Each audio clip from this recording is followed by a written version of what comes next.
तो नमस्ते बच्चों।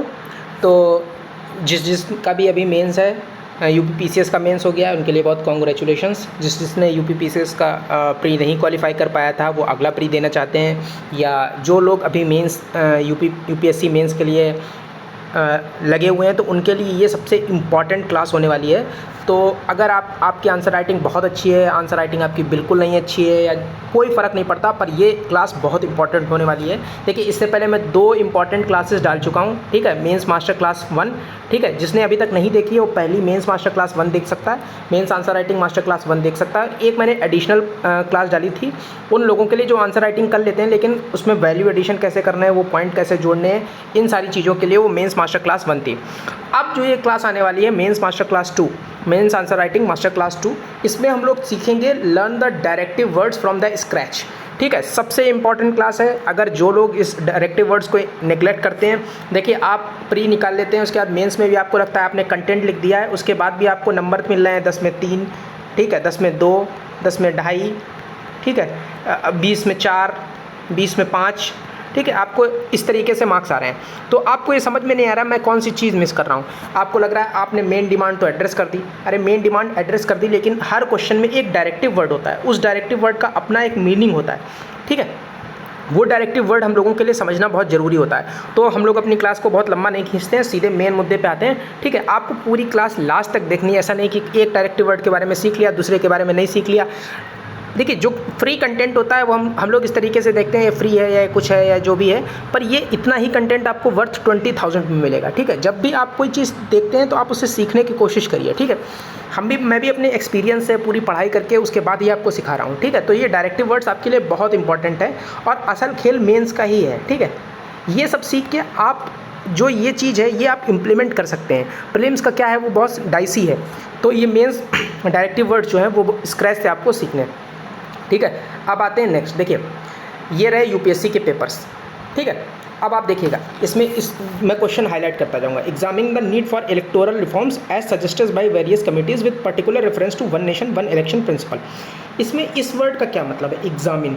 क्यों एग्जामिन ही लिखा गया, क्यों एक्सप्लेन नहीं लिखा गया, या क्यों एनालाइज नहीं लिखा गया, एग्जामिन ही क्यों लिखा गया, ठीक है। दूसरा क्वेश्चन पढ़िए, एक्सप्लेन एंड डिस्टिंग्विश, इसमें यही 2 वर्ड क्यों है, बिटवीन लोक अदालत एंड आर्बिट्रेशन ट्राइब्यूनल, ठीक है। इसके बाद the growth of cabinet system has practically resulted in marginalisation of the parliamentary committee supremacy, elucidate, इसका क्या मतलब है, ठीक है। The duty of CAG is not merely to ensure the legality of the expenditure but also its property, comment, इसमें इस comment का क्या मतलब है, ठीक है। फिर यहाँ पे इस वर्ड देखिए, अगले क्वेश्चन में कमेंट की जगह एनालाइज आ गया, फिर इसमें यहाँ पे फिर से इन्होंने कमेंट करने के लिए कहा है, ठीक है। इस क्वेश्चन में देखिए यहाँ पे डिस्कस करने के लिए क्या है। अब ये देखिए यहाँ पे ये एस्टिमेट करने को कह रहा है, यहाँ पे सिंपल व्हाट क्वेश्चन पूछ रहा है, यहाँ पे भी व्हाट है, वाई है, ठीक है। यहाँ पे भी एक्सप्लेन आ गया, ठीक है। यहाँ पे इलेबोरेट आ गया, यहाँ पे डिस्टिंग्विश आ गया, ठीक है। यहाँ पे एग्जामिन आ गया, ठीक। अब ये देखिए यहाँ पे क्या है, यहाँ पे व्हाट एंड हाउ आ गया, ठीक है। यहाँ पे कमेंट आ गया। तो देखिए, सब क्वेश्चन का अपना एक मीनिंग है। इतने सारे डायरेक्टिव वर्ड्स हैं, इन चाहे वो इवैल्यूएट हो गया, या वो क्रिटिकली एनालाइज हो गया, ठीक है, क्रिटिकली एनालाइज हो गया, या फिर वो व्हाट हो गया, टू व्हाट एक्सटेंट हो गया, टू व्हाट एक्सटेंट हो गया, ठीक है, डिस्कस हो गया, एक्सप्लेन हो गया, डू यू एग्री हो गया, डू यू एग्री हो गया, कमेंट हो गया, ठीक है। इस तरीके से हज़ारों कीवर्ड है और हर क्वेश्चन के लिए यूपीएससी एक अलग कीवर्ड चुनता है। ऐसा तो है नहीं कि ये रैंडम पजल की तरह चुने जा रहे हैं, जबकि हर एक कीवर्ड का अपना एक मतलब है, ठीक है। उस कीवर्ड का अपना एक मीनिंग है। तो इन कीवर्ड्स को हम लोग कहते हैं डायरेक्टिव वर्ड्स। डायरेक्टिव वर्ड्स क्या होते हैं, एक तरीके से ये आपको डायरेक्ट करते हैं कि आपका आंसर किस दिशा में जाना चाहिए। जो आप आंसर का स्ट्रक्चर बनाएंगे उस स्ट्रक्चर का फॉर्मेट क्या होना चाहिए, ठीक है। आपकी आंसर राइटिंग टेक्निक क्या होनी चाहिए, ठीक है। वो टेक्निक के ऊपर बात करने के लिए ये डायरेक्टिव वर्ड्स दिए जाते हैं, ठीक है। अब हम लोग एक एक करके सारे डायरेक्टिव वर्ड्स पढ़ते हैं, आप लोग बहुत ध्यान से सुनिएगा, ठीक है। चाहे तो स्क्रीनशॉट ले सकते हैं इस चीज़ का, और हर आंसर पे आप सबसे पहले डायरेक्टिव वर्ड्स को अंडरलाइन करिए जब भी आप आंसर राइटिंग लिखने चलते हैं, उसके बाद आंसर लिखिए, ठीक है, ये भी मैं आपको बताऊंगा, ठीक है। बैकग्राउंड सबसे पहले हम लोग देखते हैं, बैकग्राउंड क्या है। Directive words are the words और phrases that tell us how to present knowledge और ओपिनियन, ठीक है। तो यहाँ पे क्या लिखा है, directive words are the words और phrases that tell us how to present our knowledge और opinion on a particular subject. तो हम लोगों को क्या करना है, अपनी नॉलेज और ओपिनियन किसी पर्टिकुलर सब्जेक्ट पे किस तरीके से प्रेजेंट करनी है, ठीक है, उसका स्ट्रक्चर क्या होना चाहिए, उसकी फॉर्मेटिंग क्या होनी चाहिए, ठीक है। हम लोगों को नेगेटिव पॉइंट्स बताने हैं कि नहीं बताने हैं, हम लोगों को एग्जांपल्स देने हैं कि नहीं देने हैं, हम लोगों को कितना एक्सप्लेन करना है, किस एक्सटेंट तक जाना है, अपना व्यू बताना है कि नहीं बताना है, तो ये डायरेक्टिव वर्ड्स बताते हैं, ठीक है। जैसे कुछ एग्जाम्पल क्या हो गया, एनालाइज, कमेंट, कंपेयर, कंट्रास्ट, ठीक है। तो ये हम लोगों का एक बैकग्राउंड हो गया, ठीक है, कि डायरेक्टिव वर्ड्स करते क्या हैं। अब देखिए टाइप्स ऑफ डायरेक्टिव वर्ड्स, जो list of directive words used in UPSC and state PCS exams, चाहे आप स्टेट पीसीएस कोई भी एग्जाम दे रहे हो, यूपीएससी दे रहे हो, ठीक है, बीपीएससी दे रहे हो, आप मध्य प्रदेश पीसीएस दे रहे हो, ठीक है, आप राजस्थान पीसीएस दे रहे हो, हरियाणा पीसीएस दे रहे हो, ठीक है, कोई भी दे रहे हो, या आप यूपीएससी का मेंस एग्जाम दे रहे हो, ठीक है, जहाँ पे भी क्वेश्चन आएगा वो किसी न किसी एक डायरेक्टिव वर्ड्स के साथ ही आएगा। तो वो डायरेक्टिव वर्ड्स आपके क्या हो सकते हैं, सबसे सिंपल डायरेक्टिव वर्ड होता है डिफाइन या व्हाट इज, ठीक है, सिंपल आपसे पूछ लिया। उसके बाद होता है एक्सप्लेन, एनालाइज, डिस्क्राइब, डिस्टिंग्विश और differentiate, comment, justify, give an account of, trace, to what extent और how far, do you agree और disagree, enumerate, list down, compare and contrast, evaluate and critically evaluate, critically analyse and analyse. तो ये different kinds of directive words हैं, ठीक है, जो UPSC कहीं ना कहीं पे यूज़ करता है, ठीक है। अब हम लोग सबसे अगली इंपॉर्टेंट चीज़ पे आते हैं कि understanding the role of directive words in UPSC mains answer writing. Writing answer may be straightforward, but crafting an answer that meets the specific demands of a question is challenging. It is not just about what you know, it's about presenting the knowledge in a way that aligns with the question directive word. तो सबसे important चीज़ क्या है, देखिए ये मैंने खुद ही language craft की है आप लोगों के लिए। इसको बेस्ट तरीके से लिखने का ये तरीका देखिए, एक होता है कि हमें क्या पता है, ठीक है, ठीक है, what do we know about an answer, ठीक है, what do we know about an answer, ठीक है। एक होता है व्हाट डज यूपीएससी आस्क्स, ठीक है। तो यूपीएससी की डिमांड कुछ और है, यूपीएससी का डायरेक्टिव वर्ड कुछ और है, और हमारी नॉलेज कुछ और है। देखिए हो सकता है जैसे मान लीजिए बैटल ऑफ प्लासी पे कोई क्वेश्चन है, बैटल ऑफ प्लासी पे कोई क्वेश्चन है, ठीक है, बैटल ऑफ प्लासी पे हो सकता है हम लोगों को टाइमलाइन या इवेंट याद हो, ठीक है, लेकिन यूपीएससी का कह रहा है कि क्रिटिकली एनालाइज, ठीक है। तो हम लोगों को एनालिसिस करनी है जो भी बैटल ऑफ प्लासी, उसमें पॉजिटिव पॉइंट्स क्या हुए, नेगेटिव पॉइंट्स क्या हुए, या जो भी है। पार्टीशन ऑफ इंडिया पे मान लो उसने कह दिया कि एनालाइज या इवेल्युएट, या वो पूछ रहा है कि to what extent do you agree with the partition of India, तो आपको अपना भी व्यू देना है। तो इस तरीके से it's about presenting the knowledge in a way that aligns with questions directive word, ठीक है। Directive words are the guiding force, ये एक तरीके से आप समझ रहे हैं ना, ये हम लोगों का नॉर्थ स्टार हो गया एक तरीके से। जो डायरेक्टिव वर्ड्स हैं वो किसी आंसर के लिए, किसी भी आंसर के लिए वो नॉर्थ स्टार हो गए। That shapes the approach, structure and depth of your response. आपका आंसर कितनी डेप्थ में जाएगा, उसमें कितने एग्जाम्पल्स होंगे, ठीक है, उसमें कितने काउंटर आर्गूमेंट्स होंगे, उसमें कितनी एंटी थीसिस होगी, ठीक है, ये सब डायरेक्टिव वर्ड्स डिसाइड करते हैं। वरना तो हर कोई कुछ ना कुछ 150 वर्ड तो हर कोई लिख देगा, ठीक है। 150 वर्ड अगर आपको किसी भी टॉपिक पे लिखने को दिए जाए, आपने इतनी सारी हज़ारों किताबें पढ़ ली हैं, तो वो 150 वर्ड लिखने में कोई कठिन बात नहीं है। लेकिन वो 150 वर्ड डिमांड मीट कर रहे हों, वो 150 वर्ड डायरेक्टिव वर्ड्स के हिसाब से हों, वो 150 वर्ड यूपीएससी जो चाहता है वहीं पे हिट कर रहे हो, इसके लिए डायरेक्टिव वर्ड्स का होना बहुत ज़रूरी है। और वो पता चलता है क्यों, ये हमारी शेप करता है अप्रोच को, स्ट्रक्चर को और depth of our response, making it crucial to grasp their meaning and application, ठीक है। तो in essence knowing how to interpret these directive words in the first step towards writing effective well targeted answers that fulfill the examiner's need, ठीक है। अब यहाँ से हम लोग आते हैं लाइन बाय लाइन, सारे डायरेक्टिव वर्ड्स को अब हम लोग यहाँ से डिस्कस करते हैं, ठीक है। अब यहाँ से हम लोग डायरेक्टिव वर्ड्स को डिस्कस करते हैं, ठीक है। तो अब हम लोगों का डिस्कशन शुरू होता है। सबसे पहला एक वर्ड हम लोगों ने ही डिस्कस लिया है, सबसे पहला ही वर्ड डिस्कस है, ठीक है, सबसे पहला वर्ड ही डिस्कस ले लिया, ठीक है। डिस्कस का मतलब क्या होता है, meaning present elaborate arguments on both sides of the topic offering a balanced perspective। देखिए एक मान लीजिए कोई क्वेश्चन दे रखा है, तो आपको उसका बैलेंस्ड पर्सपेक्टिव बताना है, बैलेंस्ड पर्सपेक्टिव, मतलब बहुत नेगेटिव भी नहीं, बहुत पॉजिटिव नहीं। अगर आपने 3-4 पॉइंट पॉजिटिव के बता दिए तो 2-3 पॉइंट आप नेगेटिव के बता दीजिए और आंसर को किसी कंक्लूजन और वे फॉरवर्ड के साथ एंड कर दीजिए। ठीक है। Present elaborate both positive and negative aspect of the topic backed by evidence, reasoning and conclude with a well reasoned opinion. Example, जैसे क्वेश्चन आया, discuss the main contribution of Gupta period and Chola period to Indian heritage and culture.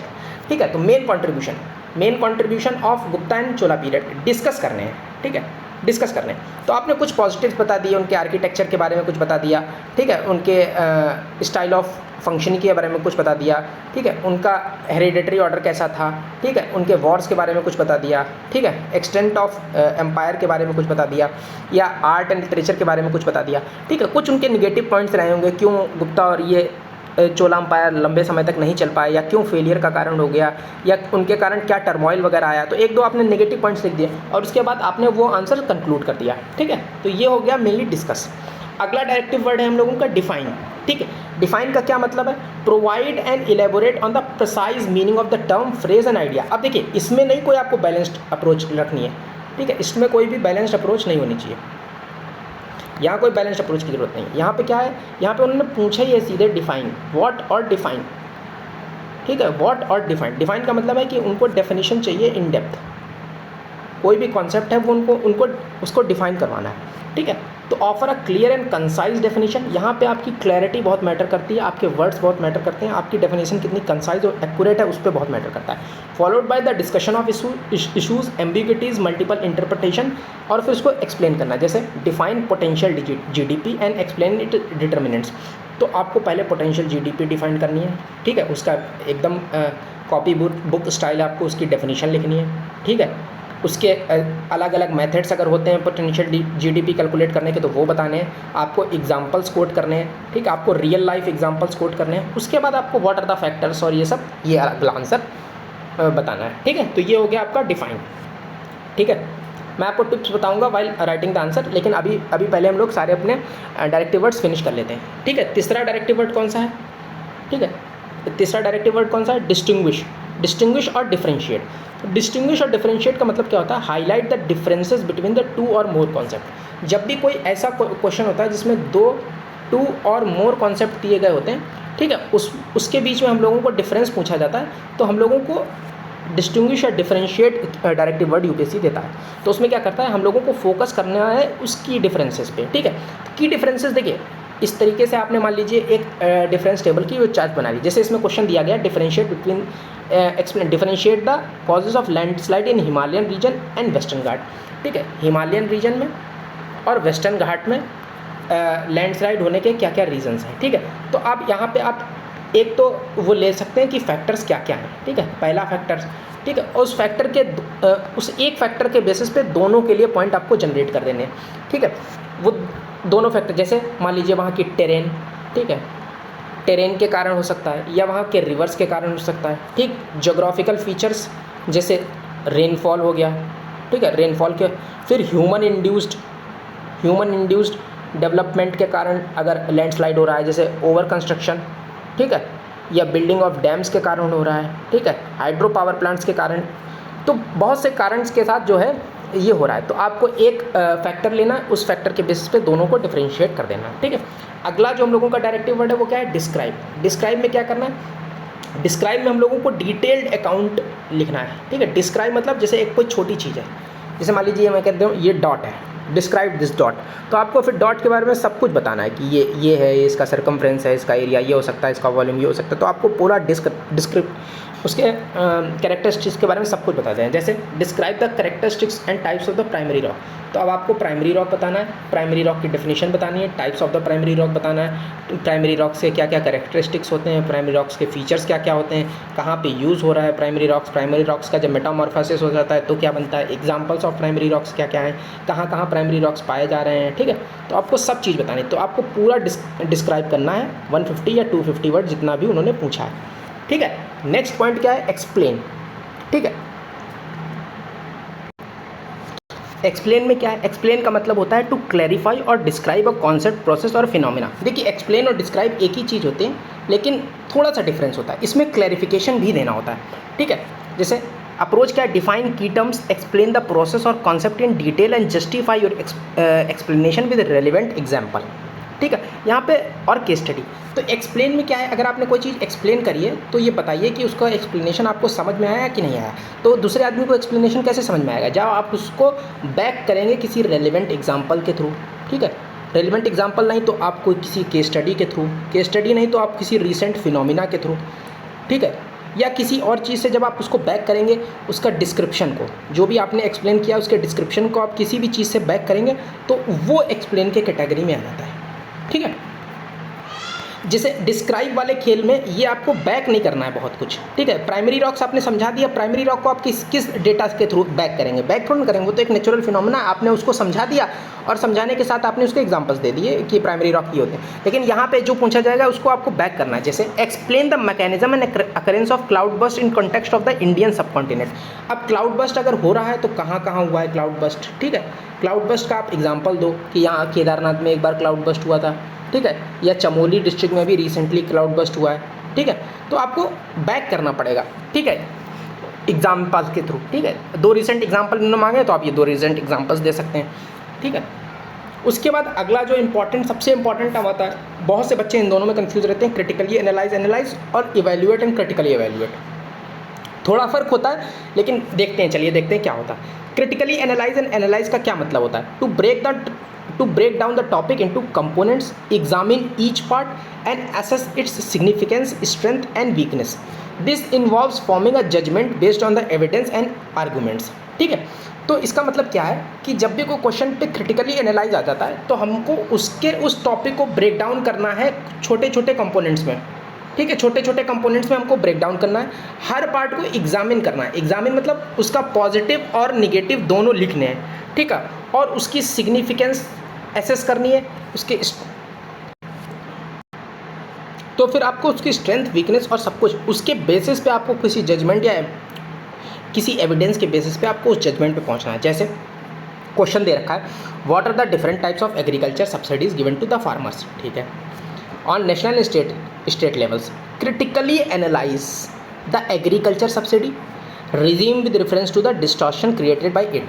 तो हम लोगों को agriculture subsidies को critically analyse करना है। ठीक है, क्या इसने मार्केट में कोई डिस्टॉर्शन लाया है कि नहीं लाया है। तो अब हम लोगों को क्या करेंगे, पहले तो हम लोगों ने कंसाइज इंट्रोडक्शन के साथ टॉपिक की शुरुआत कर दी कि एग्रीकल्चर सब्सिडीज़ क्या होती हैं। ठीक है, गवर्नमेंट कितनी एग्रीकल्चर सब्सिडीज़ देती है। हो सकता है हम लोग इंट्रो में किसी फैक्ट के साथ शुरू कर सकें कि इस पिछले साल के फिस्कल ईयर में गवर्नमेंट ने इतनी लेवल ऑफ एग्रीकल्चर सब्सिडी दी थी। फिर हम लोगों को वेरियस एस्पेक्ट और कंपोनेंट्स को डिटेल में एनालाइज करना होगा कि एग्रीकल्चर सब्सिडीज़ भाई क्यों दी जा रही हैं। ठीक है, क्यों दी जा रही हैं, फिर इसके पॉजिटिव इम्पैक्ट क्या है। पॉजिटिव इम्पैक्ट फार्मर्स पे भी हैं। ठीक है, फार्मर की इनकम पे भी हैं। ठीक है, इसके अलावा हम लोगों के कंपटीशन, मार्केट कंपटीशन में भी इंडियन मार्केट्स को इन्फ्लुएंस कर रहा है। फिर इसके निगेटिव डायमेंशंस पे क्या है कि ओवर यूज़ हो रहा है। ठीक है, यूरिया का ओवर यूज़ हो जाए, इसके कारण डिसीजेज़ बढ़ रहे हैं। ठीक है, और भी हेल्थ इम्पैक्ट्स हैं, सॉइल ख़राब हो रही है, 50 तरीके के नेगेटिव डायमेंशंस पे भी हम लोग बात कर सकते हैं।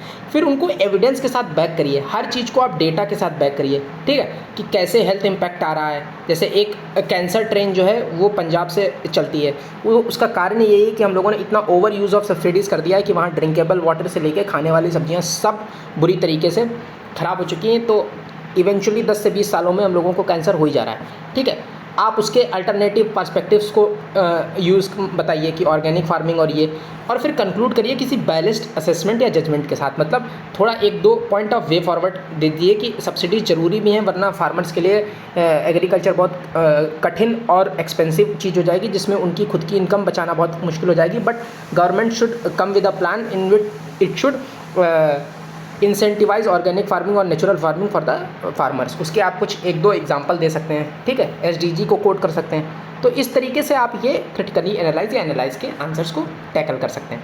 इवैल्यूएट और क्रिटिकली इवैल्यूएट में क्या है, इसमें assess the merits and demerits of the topics forming a reasoned judgement. ठीक है, तो आपको सिर्फ मेरिट्स और डीमेरिट्स देखनी है। जैसे study the evidence supporting the both the sides and assess their strength and weakness and conclude with reasonable judgement.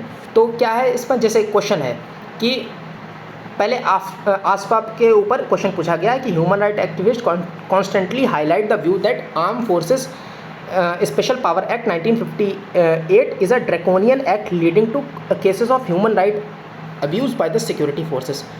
What sections of APSPA are opposed by the activist?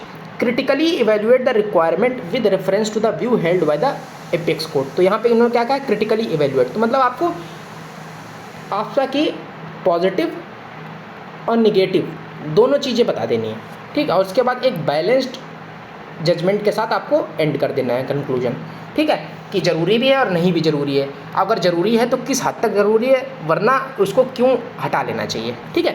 तो ये बात हो गई इवेल्युएट और क्रिटिकली इवेल्युएट की। अब हम लोग आते हैं अगले पे। अगला क्या है, to what extent, how far do you agree, enumerate, list down, इन सब का क्या मतलब होता है। फिर इसके बाद हम लोग पढ़ेंगे कंपेयर एंड कंट्रास्ट, इसका क्या मतलब होता है, ठीक है। तो अब देखिए, to what extent, how far, इसका क्या मतलब है, assess the degree to which something is true और हैज़ अकर्ड, मतलब किस हद तक ये सही है या गलत है। जैसे इन्होंने पूछा evaluate the evidence and assess how far the statement और claim is valid exploring alternative perspective where applicable. जैसे to what extent in your view the parliament is able to ensure the accountability of executive in India, मतलब जो parliament है वो executive की accountability किस हद तक देख रहा है, तो इस पे आपको बताना है, ठीक है। तो आपको सारे पॉइंट लिखने हैं कि कहाँ कहाँ तक देख रहा है, कहाँ कहाँ पे चेक्स एंड बैलेंसेस लगे हुए हैं, कहाँ कहाँ पे नहीं लगे हुए हैं, कहाँ पे पावर ओवरलैप हो जा रही है, ठीक है। वो अगर जो कोई एमपी या एमएलए या कोई भी एग्जीक्यूटिव जो है वो ऐसा कोई चीज़ करता है जो एंटी डिफेक्शन लॉ के अंडर आती है, तो पार्लियामेंट उसको कैसे बाहर कर सकता है, या प्रिविलेजेस का ब्रीच होता है तो किस तरीके से हो सकता है, या कोई ऐसा बिल आया तो उसको किस तरीके से कर्टेल किया जा सकता है। तो आपको एग्जीक्यूटिव्स या एग्जीक्यूटिव से क्वेश्चन पूछने की बात होती है, जैसे क्वेश्चन आवर में, 0 आवर में, ठीक है, आप एग्जीक्यूटिव्स के थ्रू क्वेश्चन पूछ सकते हैं एमपीएम। तो ये आपको बताना है कि किस हद तक है। फिर आपको 1-2 पॉइंट ये लिख देने कि हाँ है, लेकिन कुछ जगहों पे नहीं भी है, वहाँ पे एग्जीक्यूटिव्स को ज़्यादा पावर है, वहाँ पे वो नहीं करे पा रहा है। तो ये आपको बताना है कि किस हद तक है, या तो पूरा ही होगा या बिल्कुल नहीं होगा, लेकिन पूरा तो कुछ भी नहीं होता, इसीलिए उन्होंने क्वेश्चन पूछा है टू व्हाट एक्सटेंट। तो आपको बताना है किस एक्सटेंट तक है और कहाँ कहाँ पे नहीं है, क्या उसके लूप होल्स हैं। फिर अगला आता है डू यू एग्री और disagree, meaning state whether you agree और डिसएग्री विद गिवन स्टेटमेंट। जैसे क्वेश्चन है do you agree that Indian economy has recently experienced V shaped economy, आपको बताना है कि do you agree with this. तो हाँ, आप इसका दोनों पक्ष लिख सकते हैं, ठीक है, कि आप एग्री करते हैं कि नहीं, और आप अपना स्टांस बाद में बता सकते हैं कि हम इससे एग्री करते हैं कि नहीं, ठीक है। Clearly state your stance, provide logical reasoning supporting your view and include evidence to back your argument. हो सकता है आप डिसएग्री भी करते हो, देखिए इसमें कोई भी करेक्ट आंसर नहीं हो सकता है। जैसे हमको लगता है कि नहीं है, वी शेप्ड रिकवरी नहीं हुई, के शेप्ड रिकवरी हुई है, ठीक है, और कुछ लोगों को लगता है नहीं वी शेप्ड रिकवरी हुई है। तो पहले आपको तो पता होना चाहिए वी शेप्ड रिकवरी क्या है, कि कोविड के टाइम पे क्या हुआ, इकोनॉमी एकदम निगेटिव में चली गई, और फिर उसके बाद अगली बार जैसे ही देश खुला एकदम वी शेप में बहुत तेज बाउंस बैक हुई। तो यहाँ पे चल रहा था हम लोगों का ग्रोथ रेट, ठीक है, वो अचानक से गिर के निगेटिव में आ गया और फिर अचानक से गिर के पॉजिटिव में, तो हम लोगों की ग्रोथ इस तरीके से हुई, ठीक है। तो अगर आपको लगता है तो आप डेटा के साथ बैक करिए, है ना, कि हाँ वी शेप्ड रिकवरी हुई है। लेकिन अगर आपको नहीं लगता, जैसे मुझे लगता है कि के शेप्ड रिकवरी हुई है, तो मैं के शेप्ड रिकवरी करूँगा। क्यों के शेप्ड रिकवरी, क्यों, कुछ सेक्टर्स तो बहुत तेज़ी से ऊपर की तरफ भागे खुलने के लिए, जैसे एडटेक का सेक्टर हो गया, ठीक है, या सॉफ्टवेयर इंडस्ट्रीज़ के सेक्टर हो गए। लेकिन कुछ सेक्टर्स जो हैं वो बिल्कुल नीचे की तरफ, जैसे हॉस्पिटैलिटी सेक्टर हो गया, ठीक है, या मिल्क डेयरी सेक्टर हो गया, ठीक है, तो ये सेक्टर जो है वो बिल्कुल ग्रो ही नहीं करे, या मैन्युफैक्चरिंग सेक्टर हो गया, ठीक है, तो बहुत सारे सेक्टर्स नहीं ग्रो करे। तो अगर आपको जो भी लगता है वो आपको एविडेंस के साथ अपना व्यू पॉइंट रखना है। अगला है इनैमोरेट या लिस्ट डाउन। इसमें मतलब क्या करना है, आपको प्रोवाइड अ लिस्ट ऑफ की पॉइंट्स और द फैक्ट्स, ठीक है, आपको किसी भी क्वेश्चन के की पॉइंट्स या फैक्ट्स प्रोवाइड करने हैं। जैसे enumerate the problem and prospects of inland water transport India. तो अब जो इनलैंड वाटर ट्रांसपोर्ट है उसमें जितने भी इनलैंड वाटर ट्रांसपोर्ट है, ठीक है, इनलैंड वाटर ट्रांसपोर्ट, इसके जितने भी मेजर ड्रॉबैक्स हैं वो आपको पूरे प्रोवाइड करने हैं, कि हम लोगों के पास इंफ्रास्ट्रक्चर नहीं है, इसमें कैपिटल एक्सपेंडिचर नहीं हो रहा है, या हम लोगों के पास उस तरीके के शिप्स नहीं हैं, या हम लोगों की नदियों के डेप्थ उतनी नहीं है कि वो चल पाएँ, या हम लोगों की नदियाँ उतनी साफ़ नहीं है, या वाटरवेज एकदम रेगुलर नहीं है। जो भी आप बताना चाहें तो वो आप बता सकते हैं, ठीक है।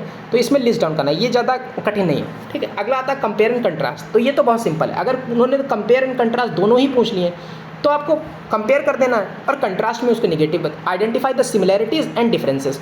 तो आपकी एक टेबल सिंपल, ऐसे क्वेश्चन में बहुत सिंपल होता है, आपका इंट्रो एक आएगा 3 लाइन का, उसके बाद आपकी एक टेबल बनेगी सिमिलैरिटीज़ की, ठीक है। यहाँ पे आपने फैक्टर्स लिख दिए कि किस बेसिस पे आप सिमिलैरिटीज़ जज कर रहे हैं, और एक टेबल बनेगी आपकी डिफरेंसेस की, आपने डिफरेंसेस कर दी और यहाँ पे आपका कंक्लूजन हो गया, खेल खत्म, ठीक है।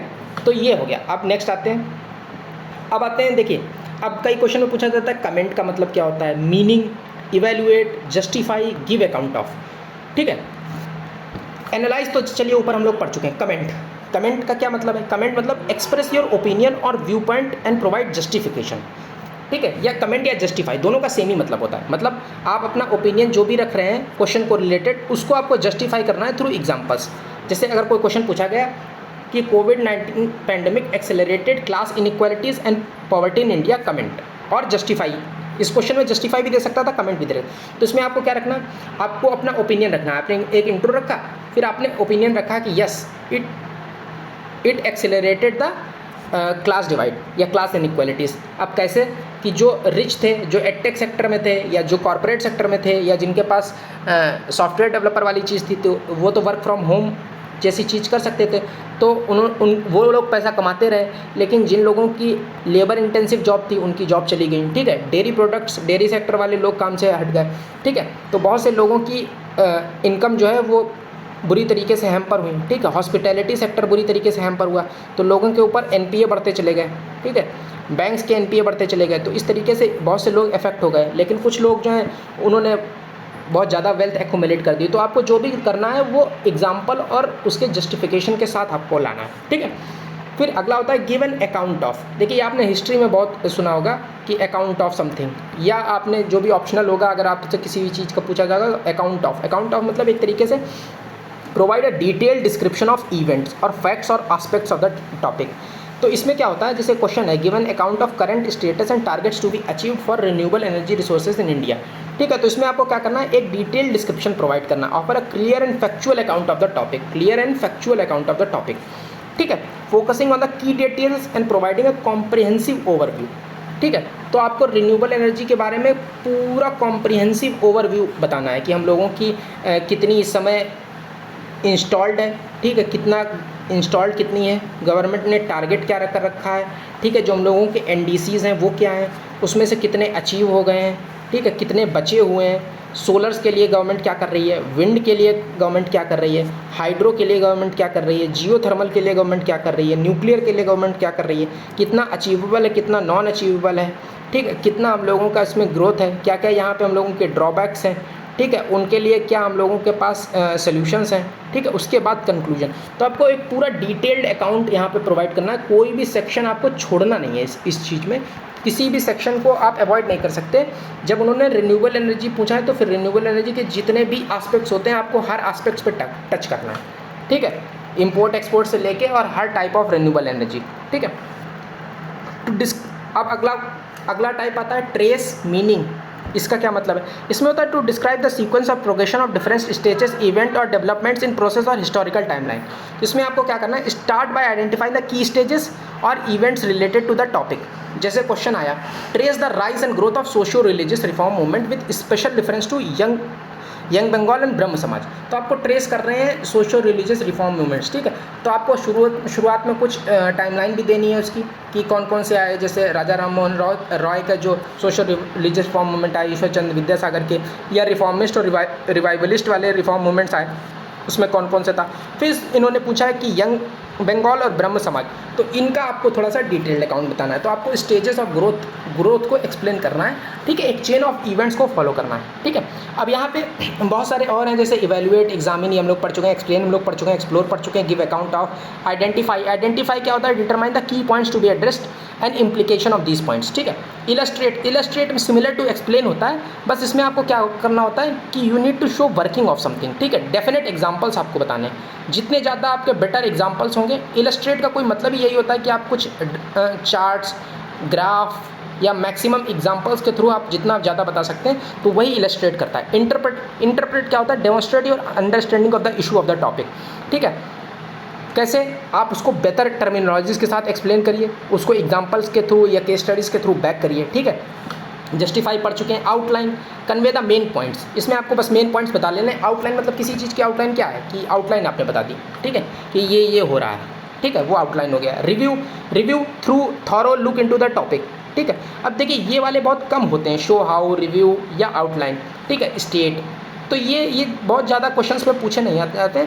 अब समराइज़ अगर किसी ने पूछा है तो आपको पता ही है क्या करना है, कंडेंस्ड वर्जन। कंडेंस मतलब कोई बहुत डिटेल टॉपिक है, आपको उसका समराइज वर्जन लिख देना है, ठीक है।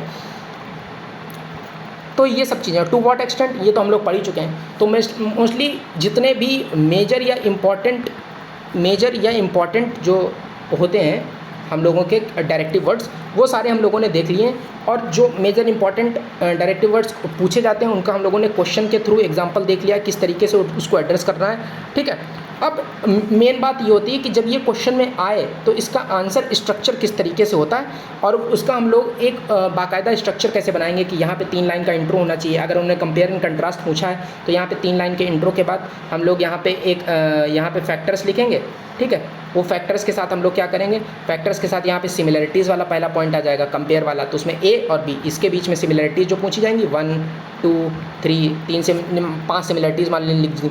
उसके बाद कंपेयर एंड कंट्रास्ट, तो यहाँ पे डिफरेंसेस वाला एक टेबल बन जाएगा, ठीक। डिफरेंसेस वाले टेबल में 1 2 3 4 5 करके पॉइंट बन जाएंगे, तो वो हम लोगों को देखना है, ठीक है। इसी तरीके से अगर उन्होंने पूछ दिया है क्रिटिकली एनालाइज में क्या करेंगे कि मान लीजिए 4 लाइन का हम लोगों का ये इंट्रो आ गया इतना, ठीक। इंट्रो आने के बाद अगर कोई थीसिस स्टेटमेंट दे रखा है तो यहाँ पे हम लोगों ने थीसिस स्टेटमेंट जो है, जैसे मान लीजिए यहाँ पे 4 लाइन का मान लीजिए ये इंट्रो आ गया, ठीक है, ये 3 लाइन का इंट्रो आ गया। फिर यहाँ पे अगर कोई थीसिस स्टेटमेंट है तो थीसिस स्टेटमेंट हम लोगों ने यहाँ पे एक्सप्लेन कर दी। इसके बाद हम लोगों का क्या आ गया कि पॉजिटिव पॉइंट्स उसके क्या थे, ठीक है, उसके एस्पेक्ट्स में पॉजिटिव पॉइंट, तो कम से कम 5 पॉजिटिव पॉइंट्स हम लोगों ने लिख दिए और इसको बैक कर दिया हम लोगों ने एग्जाम्पल्स के साथ, ठीक है, या डेटा फैक्ट्स के साथ। यहाँ पे बैक कर दिया डेटा या फैक्ट्स के स्टडीज़ के साथ।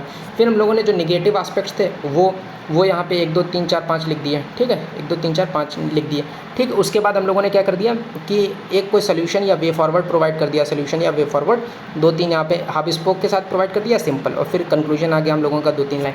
तो ये हम लोगों का एक बाकायदा एक स्ट्रक्चर बन गया। तो किस तरीके से हर एक कीवर्ड का एक अपना स्ट्रक्चर होता है, ठीक है, वो हम लोगों को पढ़ना है। जो हम लोग अगली क्लास में आएंगे जब हम लोग इंट्रो लिखना सीख लेंगे, ठीक है, कंक्लूजन लिखना सीख लेंगे, ठीक है, इंट्रो कंक्लूजन लिखना सीख लेंगे किसी आंसर का। जब हम लोग बॉडी में मेन पार्ट में घुसेंगे तब हम लोग पढ़ेंगे कि एक आंसर का पूरा स्ट्रक्चर किस तरीके से होता है, ठीक है। तो आज के लिए ये क्लास देखिए बहुत इंपॉर्टेंट है। बहुत से लोगों को पूरा लोग मेंस लिखा है, उनको अभी तक यही पता नहीं था कि क्या होता है डायरेक्टिव वर्ड्स का मतलब। बस उन्होंने कोई क्वेश्चन पढ़ा और बस जो उन्हें आता था वो उन्होंने लिख दिया, ठीक है। अगर इतना ही सिंपल होता तो फिर यूपीएससी इतने सारे डायरेक्टिव वर्ड्स क्यों लिखते। तो आपको ये पता होना चाहिए इस डायरेक्टिव वर्ड्स का क्या मतलब है, ठीक है। अगर आपको ये क्लास अच्छी लगी तो आप बिल्कुल लाइक सब्सक्राइब करें और ज़्यादा से ज़्यादा अपने दोस्तों के साथ शेयर करें। और अगर आपका कोई डाउट है तो आप वो डाउट इस कमेंट सेक्शन में पूछ सकते हैं। और आप खुद बताइए आपने इस क्लास के साथ क्या सीखा है, ठीक है। That's all from my side, thank you.